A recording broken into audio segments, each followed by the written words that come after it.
Today, a basic sequence that you can use starting from the closed guard and going into Ashi Garami. Experienced people, and even people who are not that experienced now, know the dangers of Ashi Garami. And so when you start to lock up your initial Ashi Garami, oftentimes you'll encounter resistance where your partner starts to push one or both of your legs off. What you do next is going to determine whether or not you're successful in your efforts to sweep or submit your partner or come up on top. Or if you're going to fail, your legs get disconnected from your partner and then they either create space and start to pass or they step forward and put a lot of pressure. We're going to start by looking at a situation. Our partner, very common, our partner goes to stand up inside our closed guard. As he goes to stand up, there's going to be a moment where as he's posturing, we're holding on here with our legs and we're going to feel like things are not going right and we're losing the grip. In a moment like this, don't hold on for dear life. Make a decision that you're going to pummel your legs to the inside. We'll put our hands on our partner's knees here, unlock our legs, and as he goes to unlock, we're going to swim our legs here to the inside position. Once our hips drop, we're going to fire our hips back up and connect our body here into Ashi Garami. Ideally, we would be working from this position to offset our partner's balance or looking to go into other leg attacks. But as soon as we get our grip here, whether we have a grip around the ankle or elbow tight, our partner starts to unlock the legs. Our partner pushes the feet down, and a good place to go from here is the X guard. We take our foot across to the other leg. The outside one that he had pushed off here, even if he's got his hands on it and he's using the hands to push down, we can usually take our leg back and then fit our legs here into the X position. We're going to extend our legs with the idea of opening our partner's knees and getting their stance broken here. Okay, this will often cause our partner to reach forward and adjust their balance. As we open our partner's legs, they often have a tendency to posture back up and readjust their balance a little more narrowly. At that point, we're going to catch our partner's ankle.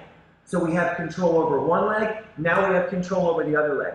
We're going to use the action of our two legs to push and take our partner's knee outwards here. This is going to offset their balance. From here, we can knock them down.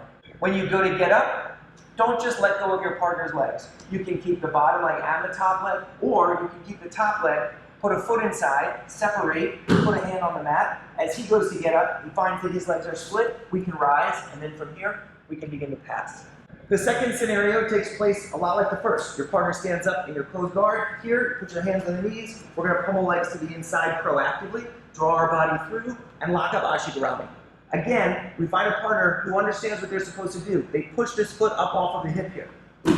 When that happens, if we're not prepared, our partner is going to start to pass, or they're going to step back, and we're going to lose the ability to control our partner.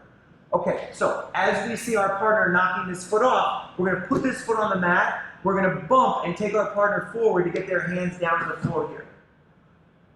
Right away, we're going to pivot inside, and we're going to fit our legs here into the reverse X position. Again, from Ashi Garami, he pushes, our foot lands, we use the second foot to bump and bring our partner's weight forward here. His hands go to the mat.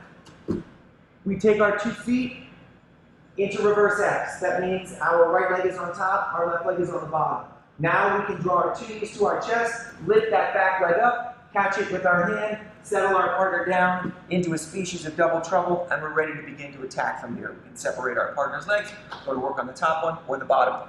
Third situation, our partner's in the guard, they go to stand up, we post, we're going to pummel legs to the inside here, and once again, we're back on our Ashi Garami attack. Our partner's smart, clears the leg. We go to bump and take our partner forward here, and we get the same response. As we bump, his hands go to the mat. For whatever reason, we feel like he's too far forward. We're not able to have time to put the leg in place. In that case, we're already here down by the leg, we're going to come out the back door. So after we bump our partner, we're going to drive this leg to the mat, shoot our outside arm up, turn the corner, and now from here, we've got control of our partner's leg. It's up to you what you do. For some people, it would be make more sense, especially if he stays here, to begin to climb and go to the back. Other times, you'll get a partner who, in the rotation, goes down to their butt in order to be able to play the guard, and then from there, you're up into the top position. With all three of these scenarios, you have an entry into Ashi Garami, a partner's response, their defensive response, and then an option, what happens when your partner clears that Ashi Garami. Sometimes you can insist on Ashi and come back to it over and over again. Other times it's going to make sense to find another option. What you do when your partner defends is going to make a big difference in terms of how well you are able to advance into the next phase of the training. Hopefully this was helpful for you. You enjoyed it. Thanks for watching.